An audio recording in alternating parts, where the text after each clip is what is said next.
आज का हमारा टॉपिक है how to identify a undervalue stocks.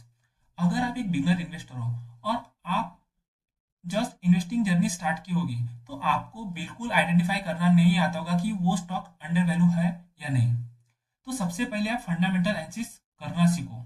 जिस भी कंपनी में आप इन्वेस्टमेंट करना चाहते हो तो उसमें फंडामेंटल एनालिसिस करके मैं आज की इस वीडियो में जो पॉइंट बताने वाला हूँ वो पॉइंट ऐड करके आप उस स्टॉक को आइडेंटिफाई कर सकते हैं कि वो स्टॉक अभी अंडर वैल्यू है या फिर उसमें गुड अपॉर्चुनिटी है बाइंग की। तो सबसे पहले जिस भी कंपनी में आप इन्वेस्टमेंट करना चाहते हो उस कंपनी का पी रेशो देखो, प्राइस टू अर्निंग रेशो। अगर उस कंपनी का पी रेशो लो है एज कंपेयर टू इंडस्ट्री तो वो कंपनी अंडर वैल्यू हो सकती है। एग्जांपल के तौर पर ये टीसीएस कंपनी है। ओके, इस कंपनी का प्राइस टू अर्निंग रेशो चल रहा है 22.5। लेकिन ये जो टीसीएस कंपनी है ना, ये आईटी सेक्टर की कंपनी है। यानी जो भी कंपनियां सॉफ्टवेयर बनाती है उन सारी कंपनी को मिलाकर एक ग्रुप बनाया जाता है और उनका सभी का पी रेशो निकाला जाता है और पी रेशो को ऐड करके इंडस्ट्री का एवरेज पी निकाला जाता है और वही होता है इंडस्ट्री पी रेशो, यानी पूरे सेक्टर का पी रेशो। तो अगर जब आप किसी भी कंपनी में इन्वेस्टमेंट कर रहे हो तो सबसे पहले इंडस्ट्री पी रेशो देखो।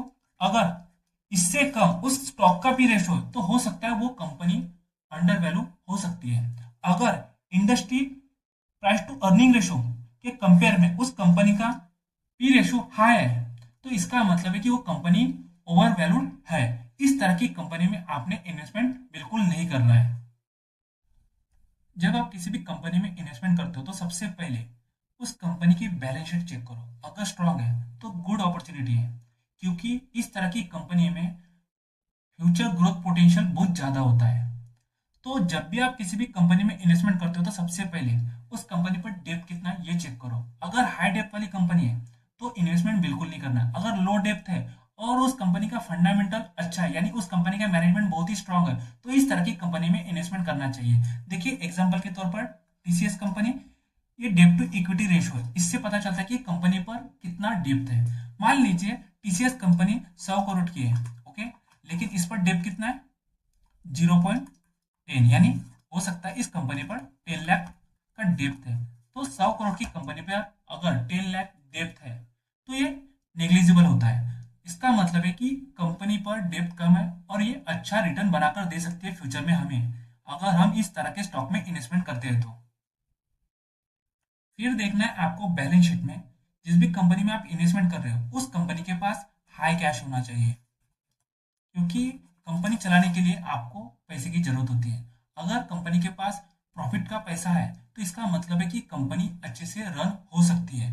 देखिए कंपनी के पास रिजर्व कितना है, 1,06,000 करोड़ रुपए, तो ये गुड साइन होता है। उसके बाद कंपनी की बैलेंस शीट में आपको देखना है कि कंपनी कितना प्रॉफिट जनरेट कर रही है। अगर कंपनी को प्रॉफिट हो रहा है तो जिस भी कंपनी में आप इन्वेस्टमेंट कर रहे हो वो कंपनी कंटिन्यूसली ग्रो होगी। अगर कंटिन्यूसली ग्रो होगी तो आपका भी जो शेयर है वो भी कंटिन्यूसली ग्रो होगा, यानी अपसाइड अप्रिसिएशन होगा। इसका मतलब है कि आपकी इन्वेस्टमेंट की जो अमाउंट है वो भी कई गुना होगी। तो आपको बैलेंस शीट में देखना है कि कंपनी कितना प्रॉफिट जनरेट कर रही है। देखिए करंट ईयर में देखिए कितना प्रॉफिट जनरेट कर रही है, 48,000 करोड़। आपको प्रीवियस 10 ईयर का नेट प्रॉफिट देखना है कि कंपनी कितना प्रॉफिट जनरेट कर रही है और उसका प्रॉफिट कंटिन्यूसली ग्रो हो रहा है क्या।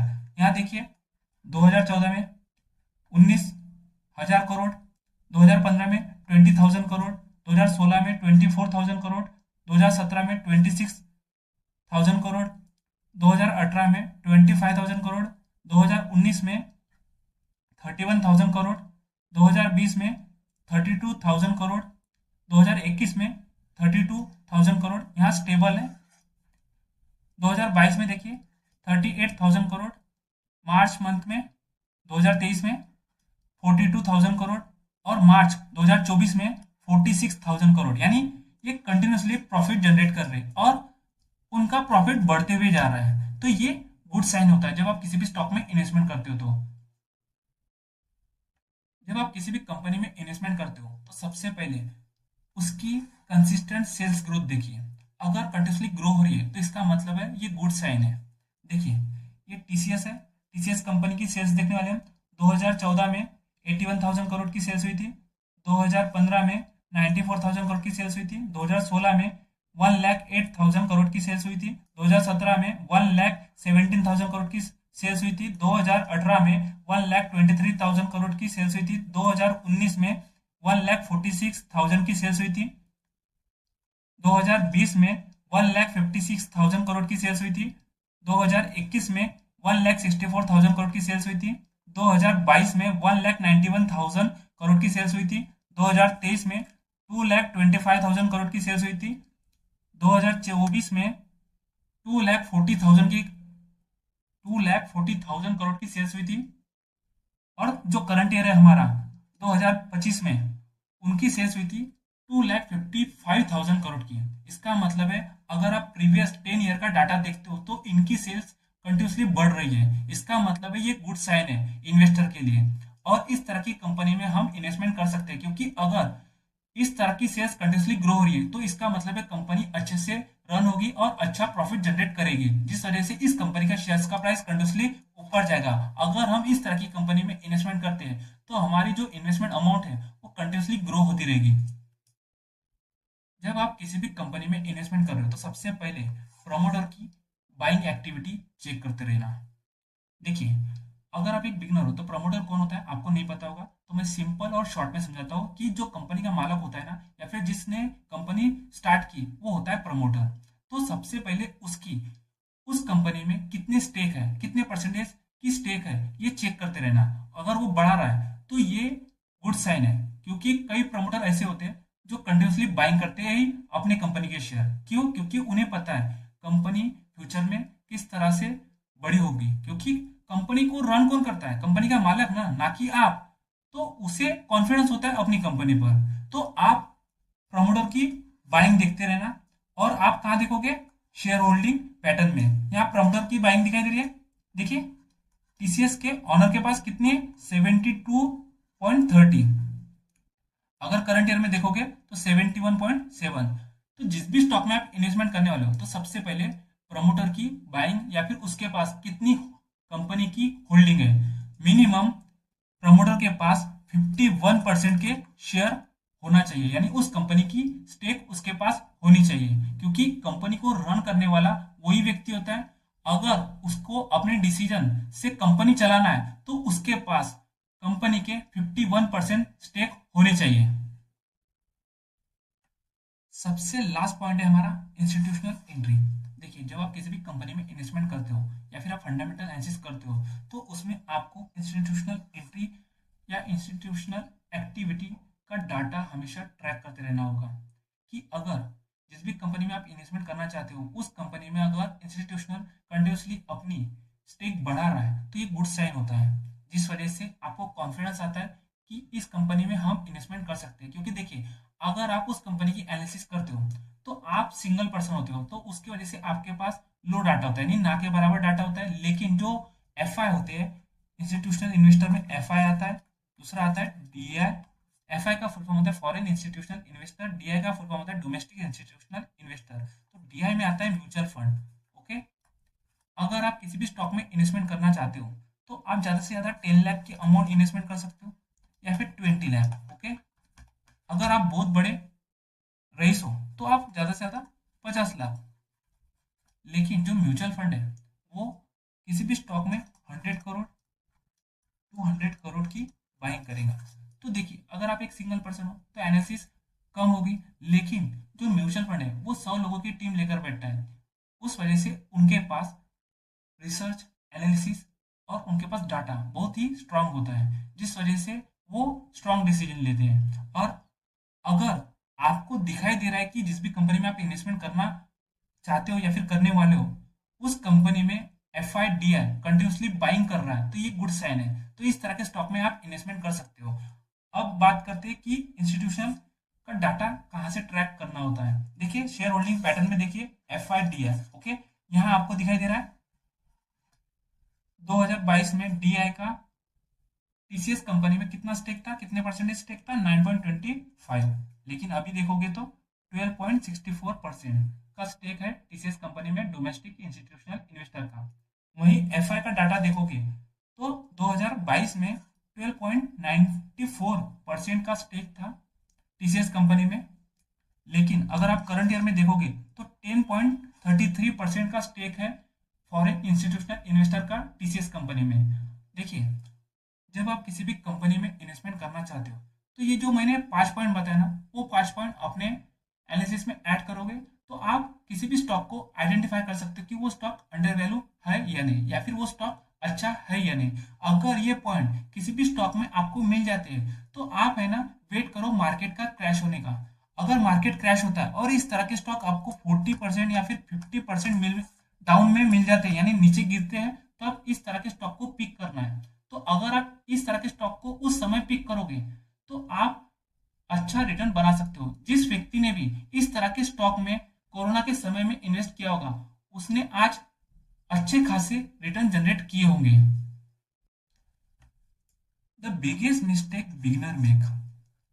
अगर आप बिगनर इन्वेस्टर हो और आपने इन्वेस्टिंग जर्नी जस्ट स्टार्ट की होगी तो जो ज्यादातर बिगनर होते हैं ना, वो क्या करते हैं आप जानते हो? देखिए, किसी भी स्टॉक को वो जज करने लगते हैं। वो उनकी प्राइस को देखकर वो महंगा या सस्ता है जज करने की कोशिश करते हैं। तो ये गलती आपको बिल्कुल भी नहीं करना है। आप सबसे पहले फंडामेंटल एनालिसिस करना सीखो और फंडामेंटल एनालिसिस के थ्रू आप किसी भी स्टॉक को अंडर वैल्यू या ओवर वैल्यू है ये आइडेंटिफाई कर सकते हो। अगर वो स्टॉक अंडर वैल्यूड है और वो कंपनी फंडामेंटली स्ट्रांग है, उस कंपनी का मैनेजमेंट अच्छा है, तो आप उस कंपनी में इन्वेस्टमेंट कर सकते हो। और इस तरह की कंपनी में जब आप इन्वेस्टमेंट करते हो ना, तो आपको लॉस होने के चांसेस ना के बराबर होते हैं। उसी तरह अगर आप फंडामेंटल एनालिसिस करते हो जिस भी कंपनी में आप इन्वेस्टमेंट करना चाहते हो, वो कंपनी फंडामेंटली स्ट्रांग है, मैनेजमेंट भी बहुत अच्छा है, उस कंपनी पर डेट भी कम है, लेकिन वो कंपनी अगर ओवरवैल्यूड है तो उस कंपनी में इन्वेस्टमेंट बिल्कुल नहीं करना है। अगर आप इस तरह की कंपनी में इन्वेस्टमेंट करते हो तो आपको लॉस होने के चांसेस हद से ज्यादा बढ़ जाते हैं। देखिए, जो बिगिनर इन्वेस्टर होता है वो सेकंड गलती कौन सा करता है? देखिए, वो ऐसा स्टॉक ढूंढता है जिसकी वैल्यू 20 रुपये हो, 10 रुपये हो, 5 रुपये हो, 1 रुपये हो। वो ये सोचता है कि इस स्टॉक में अगर मैं इन्वेस्ट करूं और ये शेयर 1 साल या 2 साल में 4 गुना हो गया तो मेरी इन्वेस्टमेंट अमाउंट 4 गुना हो सकती है, मुझे अच्छे खासे रिटर्न मिल सकते हैं। उन्हें लगता है कि ये जो 20 रुपये, 10 रुपये, 5 रुपये या 1 रुपये वाला शेयर है, इनकी पॉसिबिलिटी होती है कि ये शेयर 200 या 400 या 500 भाग सकता है, क्योंकि उनका गैम्बलर माइंडसेट होता है। उन्हें फंडामेंटल एनालिसिस नहीं आता है और स्टॉक मार्केट किस तरह से वर्क करता है ये नहीं पता होता है। जिस वजह से इस तरह के स्टॉक में, यानी जो पेनी स्टॉक होते हैं जिसमें बायर या सेलर बिल्कुल भी नहीं होते, लेकिन इस तरह के स्टॉक में इन्वेस्टमेंट करते हैं, जिस वजह से इनको लॉस होता है और लास्ट में बोलते हैं कि स्टॉक मार्केट गैम्बलिंग है। अगर आप एक सीरियस इन्वेस्टर बनना चाहते हो तो सबसे पहले फंडामेंटल एनालिसिस में जितने रेशियोज आते हैं उन्हें पढ़ो और समझो। जैसे कि price to earning ratio, price to book ratio, return on equity ratio, return on capital employ ratio, debt to equity ratio, profit growth ratio, sales growth ratio, cash flow ratio. इन ratios को समझो क्योंकि ये ratio आपके लिए weapon की तरह होते हैं। इन सबको मिक्स करके ही आप किसी भी स्टॉक को डिसाइड कर सकते हो कि वो स्टॉक ओवर वैल्यूड चल रहा है या फिर अंडर वैल्यूड चल रहा है। हमने अभी तक सीखा कि ओवर वैल्यू स्टॉक क्या होते हैं, अंडर वैल्यू स्टॉक क्या होते हैं, और ओवर वैल्यू स्टॉक को किस तरह से आइडेंटिफाई किया जाता है और अंडर वैल्यू स्टॉक को किस तरह से आइडेंटिफाई किया जाता है। अगर आपको ये सारे कंसेप्ट क्लियर हो गए होंगे तो आपके माइंड में एक थॉट आया होगा कि when is it right to buy overvalue stock, कब ओवर वैल्यू स्टॉक को बाय करना चाहिए। ये सवाल आपके दिमाग में आया होगा। अगर आया होगा ना, तो मैं मान सकता हूँ कि आप सीरियस इन्वेस्टर बनते जा रहे हैं। तो इसका सिंपल सा जवाब है हाँ, कभी कभी ओवर वैल्यू स्टॉक खरीदना भी सही होता है। जब कंपनी फ्यूचर में एक्सप्लोसिव ग्रोथ दिखा रही हो, जब इंडस्ट्री सनराइज सेक्टर में हो, जब कंपनी इनोवेशन और मोनोपोली स्टेज पर हो। बट ओवर वैल्यू स्टॉक में जब हम इन्वेस्टमेंट करते हैं ना, ये हाई रिस्क वाला गेम होता है और इसमें सबसे ज्यादा अच्छे रिटर्न बनते हैं। सेकेंड थॉट हो सकता है when is it right to buy undervalue stock, यानी कब अंडर वैल्यू स्टॉक बाय करना सही होता है। देखिए, जब कंपनी फंडामेंटली बहुत ही स्ट्रांग होती है तब, जब कंपनी के लॉसेस टेम्पररी हो तब, जब कंपनी फ्यूचर रिकवरी मोड में हो, जब मार्केट फियर मोड पर हो। जब इस तरह की कंडीशन मीट होती है तो आप अंडर वैल्यू स्टॉक में इन्वेस्टमेंट कर सकते हो। अगर अंडर वैल्यू स्टॉक में इन्वेस्टमेंट करते हो ना तो आपकी रिस्क ना के बराबर होती है और तभी आपका फ्यूचर में अच्छा पैसा बनता है। मैं आपको शॉर्ट में लॉन्ग टर्म इन्वेस्टिंग स्ट्रेटेजी समझाने की कोशिश करता हूँ। देखिए, अगर आप 5 साल 10 साल का इन्वेस्टर बनना चाहते हो तो बेस्ट रूट है अंडर वैल्यू स्टॉक में इन्वेस्ट करो, स्ट्रॉन्ग फंडामेंटल कंपनीज में इन्वेस्टमेंट करो, लॉन्ग टर्म होल्डिंग करो, मासिव वेल्थ क्रिएशन।